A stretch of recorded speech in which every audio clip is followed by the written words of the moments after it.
Empecemos, José. Listo, profe. Ahí está viendo la presentación, ¿cierto? Sí, Bueno, se entonces escucha bien. ¿Ya está en grabación? bueno, Sí, ya está en grabación. Dale. gracias, Muchas Doc. gracias, Lucy. Bueno, entonces, para dar continuidad a las charlas de POCUS, esta noche vamos a hablar acerca del POCUS neurológico, los principios físicos, la anatomía, ventanas y patrones normales. Mi nombre es José Antonio Lemos y pues para efectos de esta charla mi tutor académico fue el doctor Brian Álvarez. Entonces, esta sería como la tabla de contenidos y objetivos. Primero dar una pequeña introducción, hablar acerca de la utilidad de la ultrasonografía cerebral y el Doppler transcraneal, hacer una diferenciación de que son dos entidades distintas. Luego vamos a hablar acerca de los principios del Doppler, que es importante resaltarlo y recordarlo. Luego vamos a pasar a la obtención de las ventanas. Y por último, pues vamos a dar unas pequeñas conclusiones acerca de la charla. Entonces, para pasar a la introducción, pues tenemos que la ultrasonografía cerebral, pues engloba y generaliza todas las ventajas de las que ya hemos venido hablando en el curso. Y quizá acá resaltar lo más importante es que pues la ultrasonografía cerebral no es lo mismo que el Doppler transcranial, y digamos que vamos a tener tres herramientas principalmente para la evaluación y el abordaje. Vamos a tener el modo B, que me va a permitir hacer una diferenciación de las estructuras anatómicas y evaluar algunas patologías cerebrales. Y ya vamos a tener las herramientas del Doppler transcranial que me van a permitir hacer una evaluación de la circulación cerebral a través de diferentes estrategias que ya las vamos a hablar. Y pues como último, mencionar que el objetivo pues sería tratar de hacer inferencias acerca de la autorregulación cerebral, la reactividad y la distensibilidad cerebral.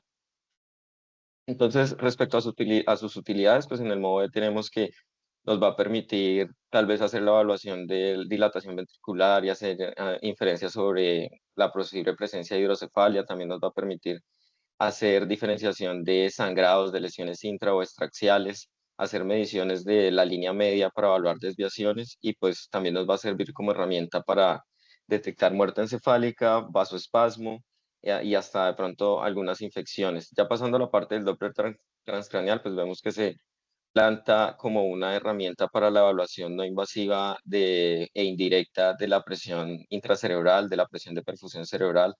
Podemos evaluar la autorregulación cerebral a través del análisis de las velocidades de flujo, análisis más detallados y más a fondo como las presiones de cierre, evaluar la complianza a nivel cerebral y pues la identificación del vasoespasmo, como ya lo habíamos mencionado.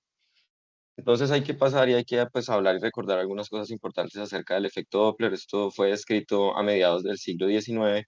Digamos que su principal representante fue el doctor Johann Christian Doppler, y él, digamos que en su experimento, para recordar, lo que hizo fue poner a unos músicos en una plataforma de un tren y en la estación a otros músicos los puso a tocar una nota, y lo que notaron es que a medida de que se alejaban y se acercaban, parecía que el tono de esta nota cambiaba. Y más adelante el físico francés Armand Hippolyte pues demostró este punto ya, pero con los astros, y él pues lo que concordó es que cuando los astros se alejaban o se acercaban, digamos que iban a reflejar una longitud de onda diferente, iban a ser azules si se acercaban al espectro ultravioleta, si se estaban alejando, y si se estaban acercando iban a describir una luz roja que se acercaba más al espectro infrarrojo. Entonces, ya llevándolo a la parte del ultrasonido, pues digamos que este fenómeno, nosotros tenemos acá un transductor que va a emitir unas de ultrasonido que pues va a tener una frecuencia determinada, y en condiciones normales, si ese receptor está en una condición estática, pues digamos que la onda que se recibe después pues no va a tener como ninguna variación en la frecuencia.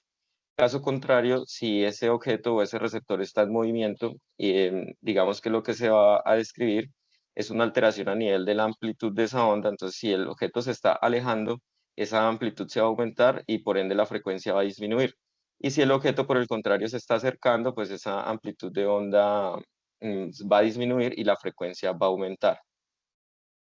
Entonces, para efectos de la clínica, tenemos que la modalidad Doppler pues está dividida en dos grandes componentes, que sería el Doppler continuo, que es más útil a nivel del abordaje cardiovascular del focus cardíaco, y pues este va a tener la característica de que va a emitir pulsos de frecuencia continuos, sin esperar a recibir una señal, digamos, de vuelta al transductor. Me va a permitir detectar flujos de velocidades mucho más altos que el Doppler pulsado, que es como la principal herramienta y donde nos vamos a centrar el día de hoy. Y digamos que del Doppler pulsado existen tres modalidades, que es el Doppler espectral, el Doppler color y el Power Doppler. Entonces, este efecto Doppler, digamos que está hecho para evaluar, bueno, para analizar el flujo, específicamente en la clínica, del movimiento de los glóbulos rojos a nivel de los vasos sanguíneos, pues digamos que se va a describir como un primer efecto Doppler en el que esa onda de frecuencia de ultrasonido pues incide en los glóbulos rojos en movimiento, y luego estos glóbulos rojos pues van a van a producir un eco y van a devolver ese haz de ultrasonido al transductor que pues va a ser capaz de percibirlos. Y entonces en esta imagen pues nos explica que si ese objeto o si esos glóbulos rojos se están alejando del transductor, pues se va a ver expresado en una deflexión negativa, y si ese objeto se está acercando hacia el transductor, pues lo que vamos a ver es una deflexión positiva, pues lo vamos a ver más a fondo durante la charla. También mencionar que pues esto uno lo puede codificar en el espectro del color, y digamos que si el objeto o los glóbulos rojos en movimiento se están acercando al transductor, pues van a describir una coloración roja, y si se están alejando van a describir una coloración azul. También destacar el hecho de que uno esto lo puede modificar, digamos, la sensibilidad o la capacidad de detectar la velocidad de esos glóbulos rojos en movimiento, digamos que puede ampliar la sensibilidad de rastreo de velocidad que puede detectar el transductor. Y quizá, pues para hacer las mediciones correctas, este sea el punto más importante, y es que ese cálculo de velocidad que hace el transductor va a depender de esta fórmula que nos habla de que hay una diferencia de frecuencias y va a estar determinada por 2 veces la frecuencia emitida por el transductor, va a ser directamente proporcional a la velocidad del objeto en movimiento y directamente proporcional al coseno del ángulo de incidencia que pues tengamos del haz de ultrasonido con ese objeto en movimiento, y va a ser inversamente proporcional a la velocidad de propagación del ultrasonido en el cuerpo, que pues digamos que esto es como una constante que es aproximadamente 1540 metros por segundo. Entonces, aquí en esta imagen de la izquierda, pues vemos la importancia de la angulación. Y es que tenemos tres situaciones. La primera situación es donde el flujo se está acercando al transductor y pues me va a generar esta deflexión positiva. Pero miren que si yo tengo ese transductor a un ángulo de 90 grados, recordemos que el ángulo de 90 grados es cero, pues ese efecto Doppler se va a anular y digamos que no podríamos tener una medición. Y ya si esos objetos o esos glóbulos rojos se están alejando, obtenemos esa deflexión negativa, y esta tabla nos habla acerca de cuál es el error de medición que obtenemos dependiendo del ángulo de insonación. Entonces, es importante, o lo ideal, es importante decir que lo ideal es que pues ese ángulo de insonación siempre fuera cero, pero como las estructuras anatómicas en la mayor parte de los casos no me van a permitir esta angulación, pues se ha descrito que para aceptar un error, o lo aceptado en la literatura es que un error de al menos el 50% en esa medición sea con un ángulo de 60 grados. Entonces, en conclusión, para hacer estas mediciones yo siempre debo preferir no sobrepasar esa angulación de 60 grados, y pues probablemente lo ideal sea estar lo más cercano al cero. Entonces acá tenemos un ejemplo de cómo hacer la medición correcta. Esto, digamos, pues es un vaso cualquiera. Hay dos herramientas. Bueno, la primera a destacar es el Field of View, o el campo, que sería esta cajita que tenemos acá. Siempre deberíamos ubicar esta cajita en el centro del vaso, que pues es donde se describe la mayor velocidad, teniendo en cuenta la dinámica y la mecánica del flujo sanguíneo que va a describir un flujo laminar. Recordar que siempre esta cajita pues no debe superar 1/3 del diámetro del vaso, o si este vaso midiera 3 centímetros, pues la cajita no debería superar 1 centímetro. Y ya para pasar a la parte de la angulación, digamos que tenemos varias estrategias para tratar de hacer la corrección de la angulación y obtener una buena medición.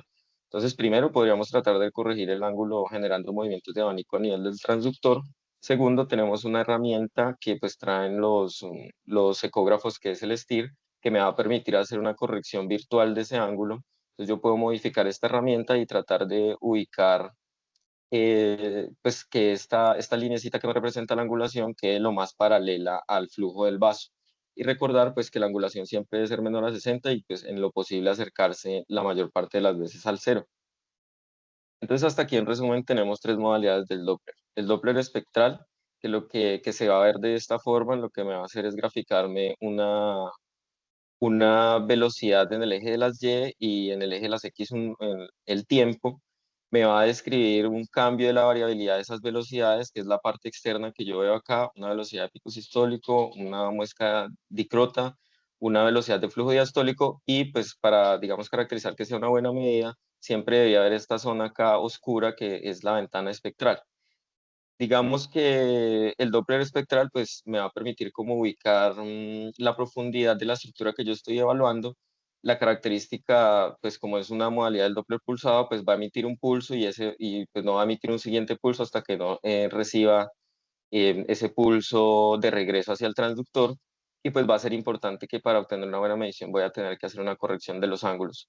Otra herramienta importante pues es el Doppler color, que como lo decía, codifica la velocidad media del flujo, pero pues en este caso lo representa en un código de colores superpuesto a la imagen del modo E. Y recordar que como pues estas dos modalidades pues son dependientes o son una modalidad del Doppler pulsado, pues van a sufrir de un fenómeno que se llama aliasing, que ya lo vamos a ver más adelante.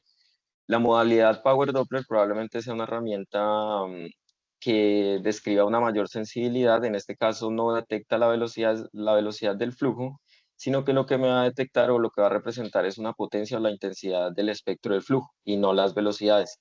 Se dice que tiene una sensibilidad mucho mayor, digamos, en detectar estos flujos, que es de 3 a 5 veces más que para el Doppler color. Y va a tener, digamos, una ventaja y que es que no va a depender del ángulo de insonación y no va a sufrir del fenómeno de aliasing. Para explicar el fenómeno de aliasing, pues es, digamos, el mayor ejemplo. Acá lo tenemos con este GIF. Agradecer al doctor Víctor Martínez que me facilitó algunas de sus imágenes. Esto se ve más a profundidad en la charla de principios físicos que está en el canal de YouTube. Y pues acá tenemos este ejemplo, digamos que a efectos prácticos esta rueda está girando a una gran velocidad, pero en este sentido, pero como nosotros perdemos esa capacidad después de cierta velocidad de distinguir el sentido del movimiento. Entonces, si uno se fija, lo que vamos a ver es como si la rueda estuviera girando en sentido contrario. Esto mismo le pasa al transductor cuando se sobrepasa el límite de Nyquist, que pues es el máximo cambio de frecuencia que puede ser identificado por el transductor y se corresponde a la mitad de la frecuencia de repetición de pulsos. Entonces aquí en estas imágenes vemos unos ejemplos de aliasing en Doppler color. Lo que tenemos es que pues en condiciones normales, bueno, y en la mayor parte de los casos, pues uno no va a tener un flujo que vaya en dos sentidos en un vaso sanguíneo, entonces pues esto no es adecuado. Y digamos que ya si pasamos al análisis de la onda espectral, pues vemos representado ese fenómeno de aliasing acá con estos picos que me están pues hablando de que el transductor está detectando otro movimiento.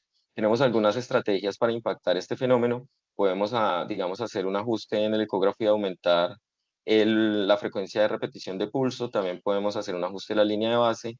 Podemos ajustar las escalas de medición de velocidad para tratar de que este fenómeno no se dé. Como les mencionaba, uno puede jugar con, digamos, con esas velocidades de sensibilidad y aumentarlas para evitar este fenómeno. Otra de las estrategias podría ser elegir una sonda con menor frecuencia o pues definitivamente hacer una isonación con el Doppler continuo. Entonces, ya entrando en materia acerca de la ultrasonografía cerebral, aquí hay que resaltar un hecho importante y probablemente el ejemplo más evidente sea en esta imagen, y es que pues las ondas de ultrasonido describen un fenómeno de atenuación. Entonces, específicamente hablando de la ultrasonografía craneal, tenemos que cuando uno mira la formulita, pues lo que se da cuenta es que a mayor frecuencia va a haber mayor atenuación de esas ondas, de esos ecos de ultrasonido, y que uno de los tejidos que describe, digamos, la mayor capacidad de atenuación son los tejidos óseos. Y en esta imagen, pues lo que vemos es como esta transparencia que nos describe acá la imagen a nivel del temporal, y probablemente este sea uno de los puntos más importantes para el abordaje ultrasonográfico porque es la parte ósea más delgada, donde digamos que se va a minimizar ese efecto de atenuación de los haces de ultrasonido. Recordar también acá plantar unos referentes anatómicos a nivel de la base del cráneo, el peñasco y el ala menor del esfenoides, también las apófisis clinoides, pues esto me va a permitir determinar cómo hacer una diferenciación entre la fosa anterior, la fosa media y la fosa posterior. Como pues con el Doppler transcranial podemos insonar las estructuras vasculares, entonces vamos a recordar un poco acerca de la anatomía. Esta imagen pues nos habla acerca de los territorios de la circulación cerebral posterior, anterior, media y anterior. Y acá pues si comenzamos vemos cómo las arterias vertebrales convergen, van a formar la arteria basilar. De aquí van a surgir las arterias cerebrales posteriores. Aquí vemos la carótida interna en su emergencia que me va a dar pues la arteria cerebral media, la arteria cerebral anterior, y pues digamos que estas estructuras yo las voy a poder insonar a través del Doppler transcranial.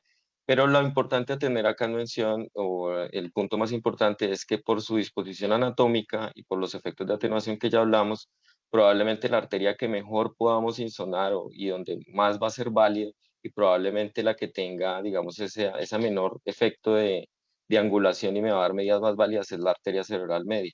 Recordar que la arteria cerebral media pues describe diferentes segmentos. A efectos de la ultrasonografía del Doppler transcraneal, pues yo voy a poder insonar en mayor medida el segmento M1 y el segmento M2.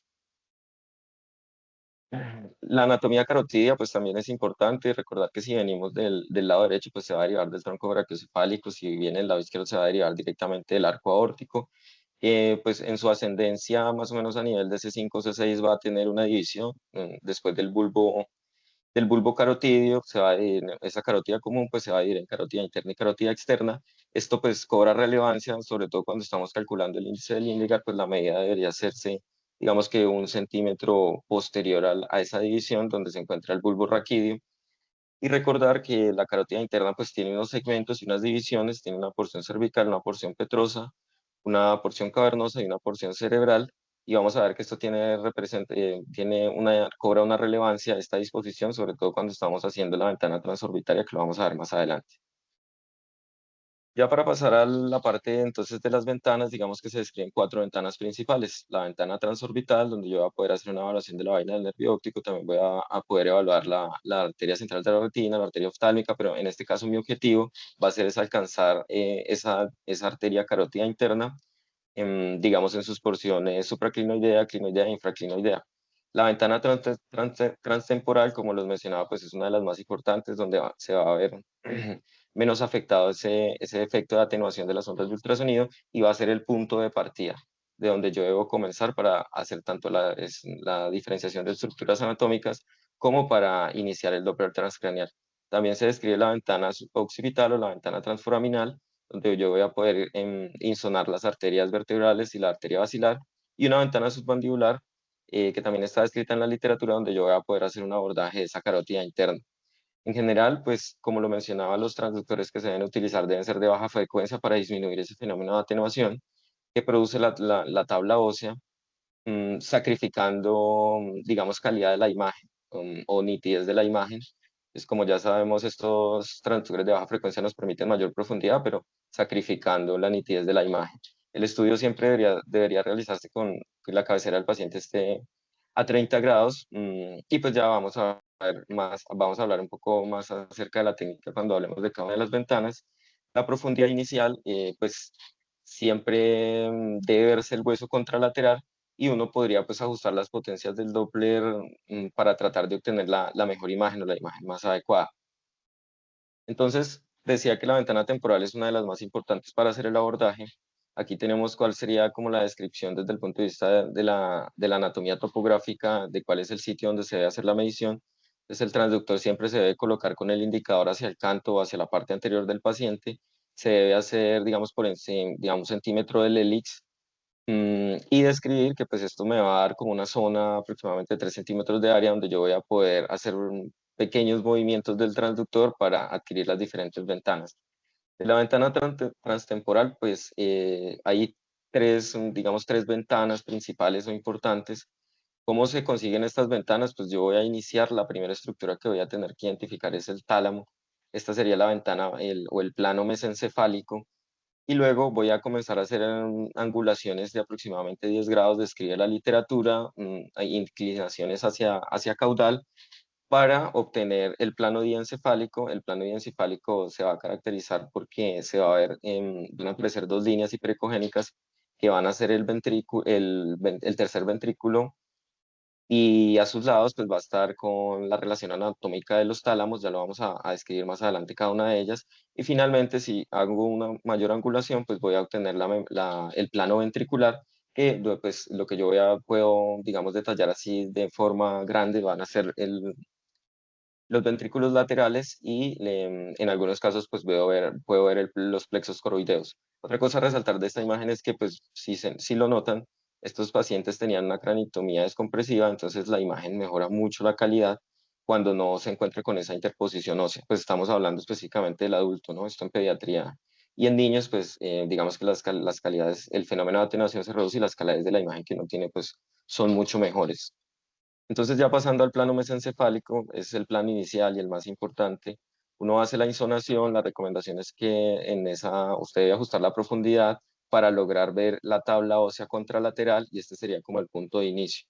Luego reconocer las apófisis clinoides como nos las ponen acá y reconocer esta estructura que pues la describen como una morfología de alas de mariposa o nosotros en la práctica pues el profe nos ha dicho que puede semejar un Pac-Man, ¿no? Esa carita con la boca abierta hacia anterior. Pues esto sería anterior y esto sería posterior. Y digamos que acá pues lo vemos ya sin la notificación y lo que vemos es que esto se describe como una estructura que va a describir una hipocogenicidad o una pues, anecoica podría ser, ¿no? El plano diencefálico, pues vamos a hacer esa angulación de 10 grados como les mencionaba y acá pues en estas imágenes vemos cómo van a cambiar estas estructuras. Lo que tenemos que reconocer son esas dos líneas hiperecoicas que van a corresponder al tercer ventrículo y va a estar, digamos que hacia su parte posterior, rodeado por estas dos estructuras que van a corresponder al tálamo. Ya llevándolo a la vida real, pues acá tenemos una imagen, un abordaje donde podemos reconocer claramente acá el tercer ventrículo con estas dos líneas hiperecogénicas y si somos pues un poco más concienzudos, acá vamos a ver cómo se describen estas sombras anecoicas que van a corresponder a los dos tálamos. En el plano ventricular, pues estas imágenes nos muestran el reconocimiento de los ventrículos laterales y cómo también podemos hacer una diferenciación de los plexos coroideos. Acá en esta imagen probablemente sea un poco más diciente. En las próximas charlas, pues vamos a ver que esto nos va a permitir hacer una evaluación cuantitativa del tamaño ventricular y pues hacer inferencias sobre el diagnóstico de hidrocefalia. También vamos a poder hasta monitorear la posición adecuada de un catéter intraventricular. La ventana transorbital, pues se va a hacer con las mismas indicaciones que ya hemos hablado sobre el consenso ALARA, las condiciones de seguridad para no hacer daño a nivel de la córnea o a nivel del cristalino de la retina, siempre ajustando los índices mecánicos y el índice térmico. Y aquí lo importante resaltar es que uno puede, el objetivo, como les decía, pues va a ser es insonar la arteria carótida interna. Pero por su disposición vamos a tener como tres situaciones que hay que describir. Acá en esta imagen esquemática pues vemos cómo podemos identificar la arteria central de la retina, luego la arteria oftálmica y digamos acá vemos este fenómeno de superposición, el Doppler color, donde hay un flujo que se acerca y un flujo que se aleja y es porque probablemente estemos insonando directamente esa porción clinoidea de la carótida interna o la rodilla donde se da ese giro. Entonces claro, hay un flujo que se acerca y un flujo que se aleja. Y si lo ponemos en un Doppler espectral, pues mire que lo que nos va a dar es un flujo bifásico. Si estamos insonando la parte supraclinoidea, pues lo que vamos a tener es un flujo que se aleja, ¿cierto? Y si vamos a la parte subclinoidea, pues vamos a tener un flujo que se acerca al transductor y vamos a tener una deflexión positiva. Pues esta sería como la forma en la que pues, lograríamos identificarla a través del abordaje. Primero hay que se establece en el modo B y luego se pasa al modo color, pues siempre colocando la cajita en la estructura o en la zona anatómica de interés para el estudio. La ventana transforaminal, pues la literatura describe que esta sería como la forma del abordaje, se debe hacer por encima de la primera apófisis cervical. Digamos que uno va a hacer movimientos de inclinación para lograr hacer una visualización de las arterias vertebrales y de la arteria basilar. Resaltar que, pues, digamos, uno lo entiende que esto es como una Y, ¿cierto? O un triángulo con el vértice hacia anterior, pero en el ecógrafo pues lo que lo vamos a verlo es de forma invertida. Aquí tendríamos algunos ejemplos. En este caso, cuando ponemos el Doppler color, pues lo que vamos a tener es un flujo que se está alejando del transductor, entonces lo vamos a ver representado como un flujo de color azul y si lo llevamos al análisis de una onda espectral, pues vamos a ver, son unos flujos con unas deflexiones negativas. Como les mencionaba, pues la principal estructura, o la más importante desde el punto de vista del Doppler transcraneal y lo que más nos atañe, pues es la arteria cerebral media que por su disposición anatómica va a ser ideal para tratar de hacer esa corrección de esos ángulos de insonación. Por su posición, pues también va a disminuir todos esos fenómenos de atenuación, entonces vamos a hacer como un énfasis en cómo sería el abordaje de la arteria cerebral media. Entonces tenemos un primer paso para donde deberíamos hacer una identificación de ese primer plano mesencefálico de MOVE, como les decía, o sea, esto es supremamente importante, encontrar el mesencéfalo. que sería esta estructura que tenemos acá, ya llevándolo pues, y siempre teniendo en cuenta lo de que se vea el hueso contralateral, ya llevándolo pues a la vida real. Estas son unas imágenes que obtenimos, esto es un video, esta es una imagen dinámica donde pues, podemos distinguir acá con claridad cómo está el mesencéfalo. Esto sería anterior, esto sería posterior, y aquí vemos esta estructura anecoica, tiene esta abertura en el centro, y esto pues me va a permitir hacer una inferencia importante. Este sería el primer paso. Después de que encontramos esta estructura, pues vamos a hacer una insonación con el Doppler color. ¿Para qué? Pues para tratar de encontrar esas estructuras vasculares que están rodeando el mesencéfalo. Y con eso yo voy a identificar probablemente con un grado de seguridad la arteria cerebral media, y ya vamos a ver una imagen acá.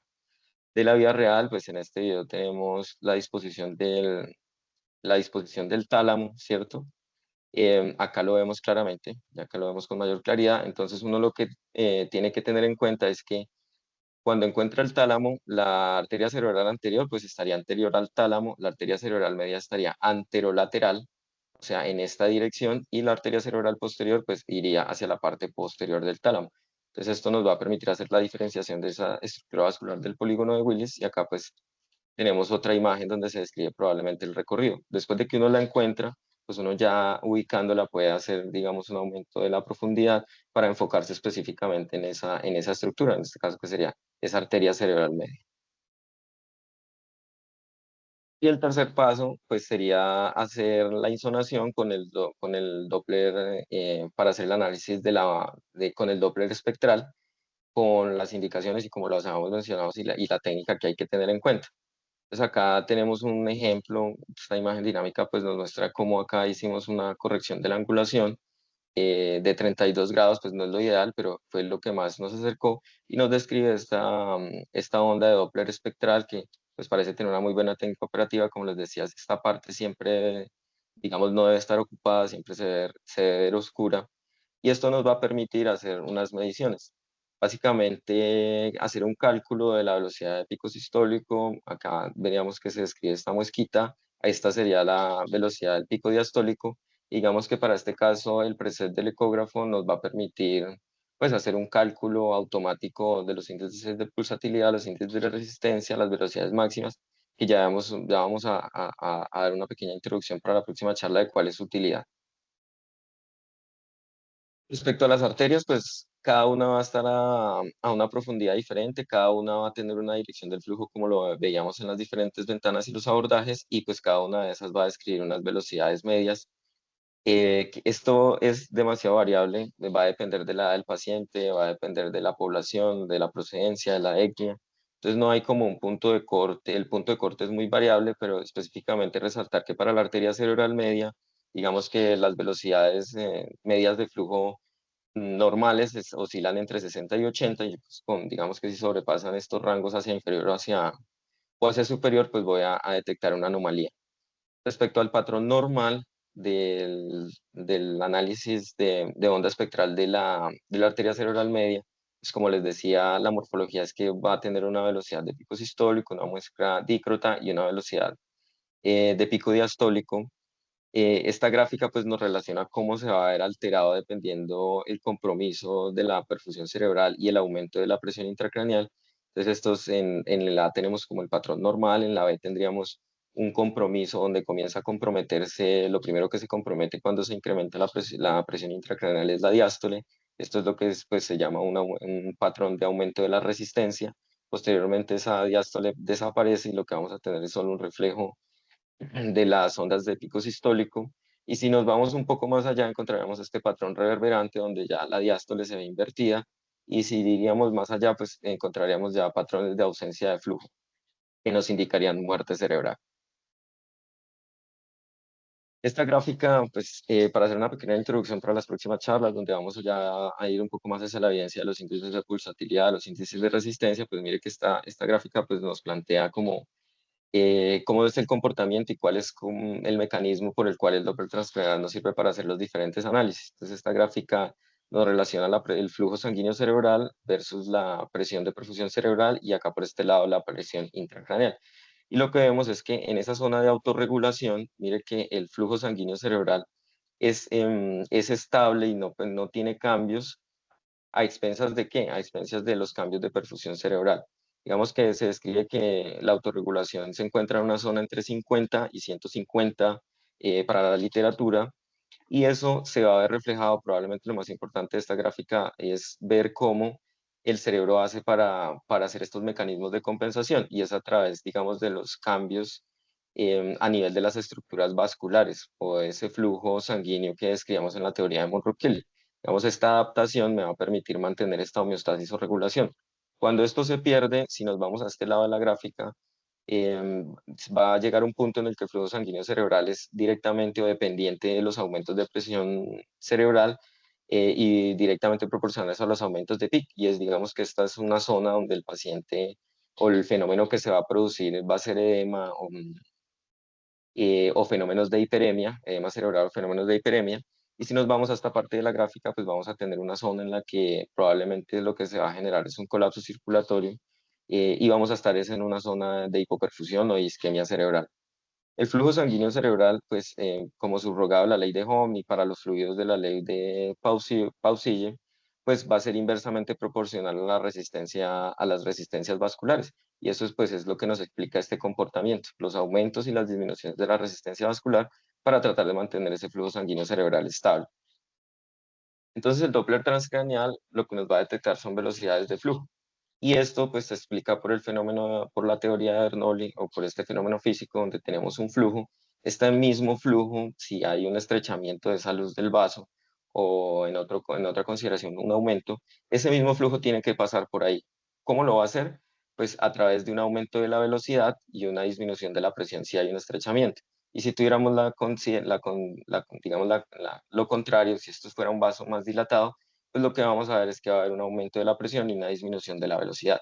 Entonces eso es lo que nosotros digamos que podemos inferir a través de las detecciones de velocidades de flujo sanguíneo cerebral a través del Doppler transcranial, y nos va a permitir hacer una relación fisiológica entre ese comportamiento de velocidades y la posible distensibilidad o el estado de reactividad de los vasos sanguíneos cerebrales. Por último, tenemos entonces que hay unas medidas que se han descrito. Inicialmente tenemos el índice de pulsatilidad que fue escrito por Gosling en 1974. Ha sido ampliamente aceptado. Hay que hacer una salvedad, y es que este índice no se relaciona explícitamente con el aumento de la presión intracraneal. Más bien lo que nos indica es que para su interpretación es que, bueno, los valores normales oscilan entre 0,5 y 1,2, que se han establecido estos puntos de corte, y la forma de interpretación es que si yo tengo un índice de pulsatilidad bajo, me va a estar hablando de que hay una vasodilatación a nivel distal. Este índice de pulsatilidad es inversamente proporcional a las presiones de perfusión cerebral. ¿Qué quiere decir esto? Si yo tengo un índice de pulsatilidad bajo, tengo una alta presión de perfusión cerebral y me estaría moviendo hacia ese lado de la gráfica donde veíamos que se está generando un fenómeno de hiperemia, un fenómeno de edema cerebral.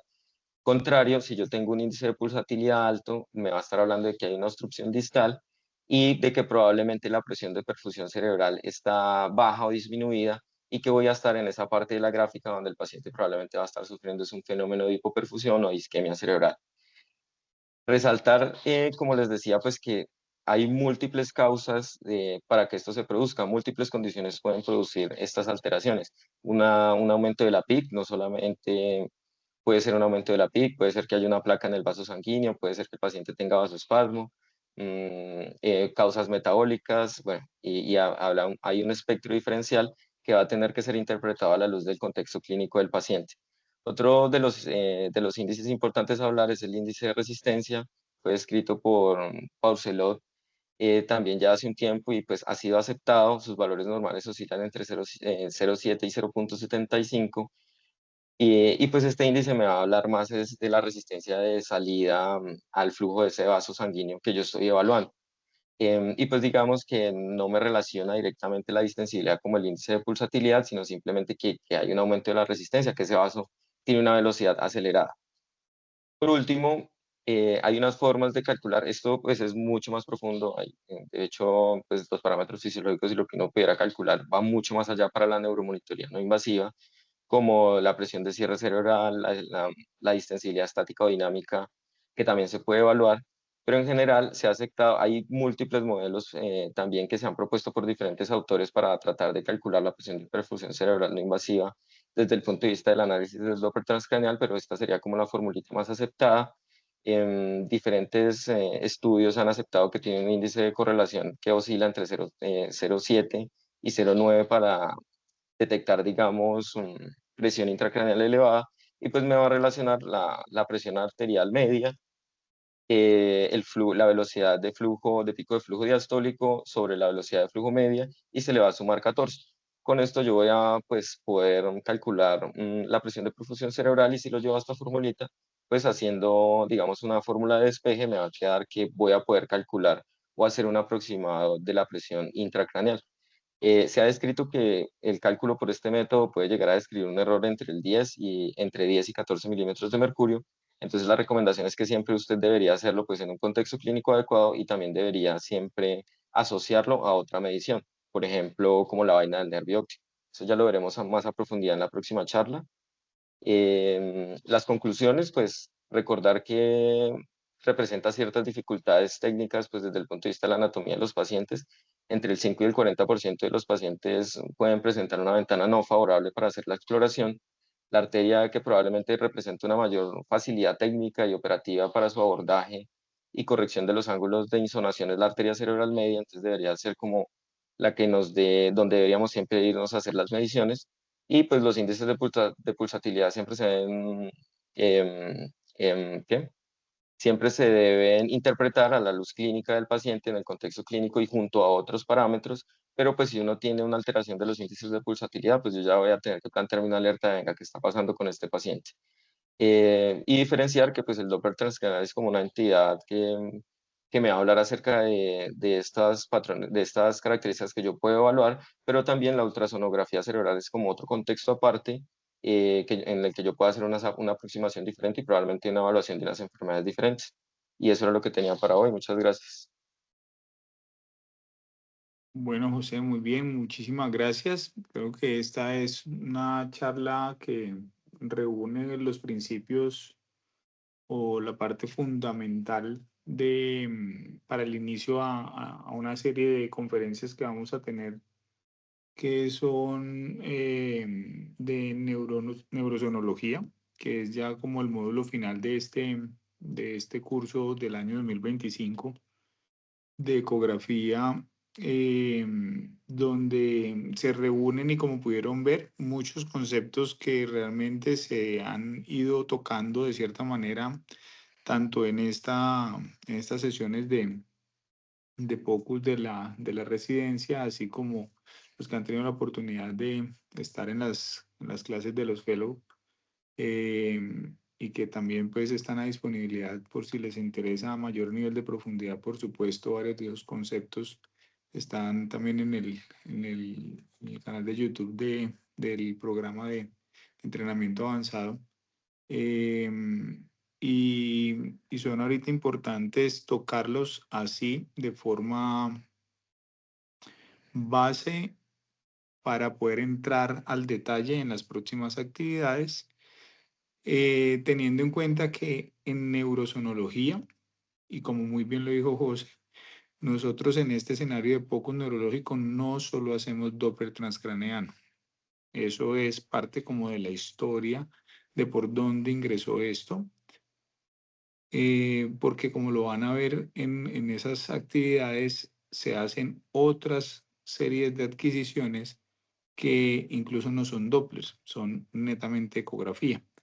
Entonces ese es un concepto interesante a ir aclarando e ir incorporando dentro de la jerga y dentro del alcance de lo que es el POCUS neurológico, porque nos va a ayudar a concatenar muchas actividades relacionadas con el abordaje del paciente neurológico, que como lo pudieron ver en la clase de vaina del nervio óptico, por ejemplo, o de globo ocular también, se toman muchas herramientas y la base de eso es la anatomía. Y aquí, como pudieron ver, se arranca por un principio anatómico, netamente ecografía, y después se desplaya uno en cosas de evaluación funcional, Doppler, fisiología, flujos, interpretación y predicción de presiones, y cómo es el comportamiento hemodinámico intracraneano intracerebral. Entonces es bien interesante y fue perfecto pues como abordó el tema José para esta primera conferencia y pues bueno, ya vamos a ir desarrollando el resto de actividades. No sé si hay algún comentario o alguna pregunta para esta primera parte. Carlos. Felicitaciones a José por la excelente charla.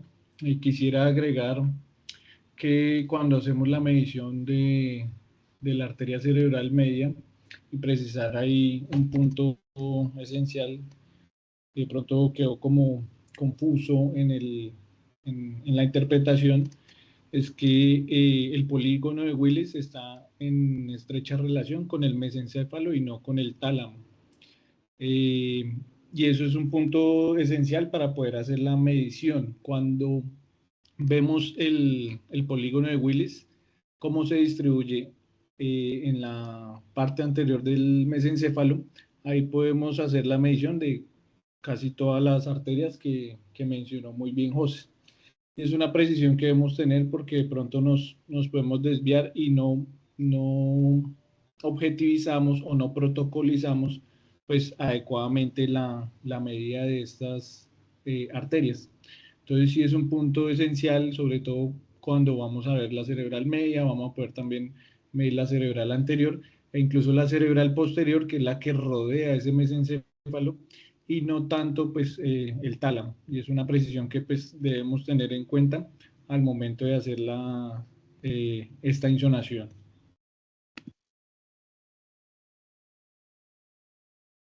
Perfecto, Carlos. Muchas gracias por el aporte. ¿Algún otro comentario, alguna pregunta, compañeros?